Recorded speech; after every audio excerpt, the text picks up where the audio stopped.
Esta tarde ocurrió algo muy triste para muchas de las víctimas de la violencia y víctimas de la inseguridad también.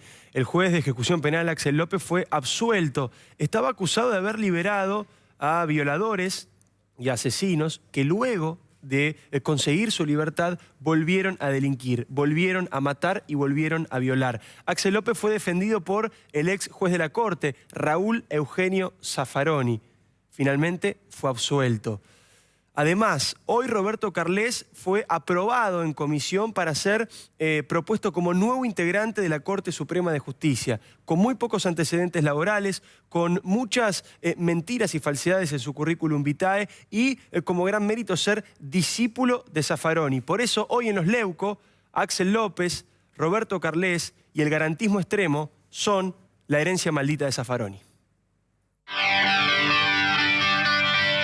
Zafamos de Zaffaroni, dijo mi viejo cuando Raúl Eugenio Zaffaroni renunció a su cargo en la Corte Suprema de Justicia en enero de este año. El juez garantista dejó atrás una carrera con oscuros antecedentes y fallos repudiables, pero reinició otra como abogado que ya genera muchas polémicas. Tras renunciar a la Corte, Zaffaroni asumió la defensa del juez Axel López, acusado de mal desempeño de sus funciones.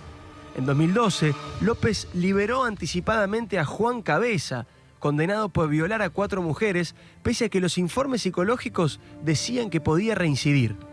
Apenas salió en libertad, Cabeza violó y mató a una joven chaqueña. El pasado de Zaffaroni es tan oscuro como su presente. Fue nombrado juez nacional por Jorge Rafael Videla en 1976, hecho que no fue desmentido nunca ni por el gobierno ni por el propio Zaffaroni. En aquella época, por su despacho pasaron al menos 120 habeas corpus de detenidos desaparecidos. Pero quien luego sería el más ferviente garantista no hizo lugar a ninguno. También dejó sus huellas en el libro de Derecho Penal Militar, donde justificaba que los militares usurpaban el poder ante determinadas circunstancias. En su época de juez escribió sentencias aberrantes, como el caso Tiraboschi, donde afirmó que el sexo oral a una nena de apenas 8 años no constituía violación porque no había existido acceso carnal a la víctima. Consideró además que correspondía imponer la pena más baja de abuso deshonesto porque la acción se había producido con la luz apagada. Dice el textual del fallo: el único hecho imputable se consumó a oscuras, lo que reduce aún más el contenido traumático de la desfavorable vivencia de la menor.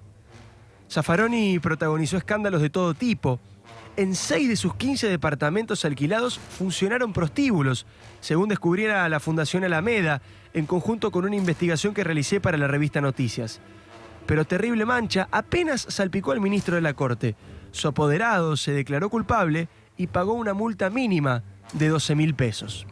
Su última acción política como juez de la Corte fue proponer como su sucesor a Roberto Carles, un abogado de 33 años con mínima experiencia laboral, inclusive por debajo de los 8 años que exige la ley, e irregularidades en su currículum vitae y una conducta cuestionable.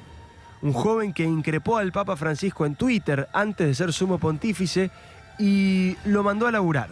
También fustigó a Macri, a Alfonsín y a la Nata. Por supuesto, ahora esos tweets no existen más. Los borró apenas fue nominado. En este caso, el alumno todavía no superó al maestro.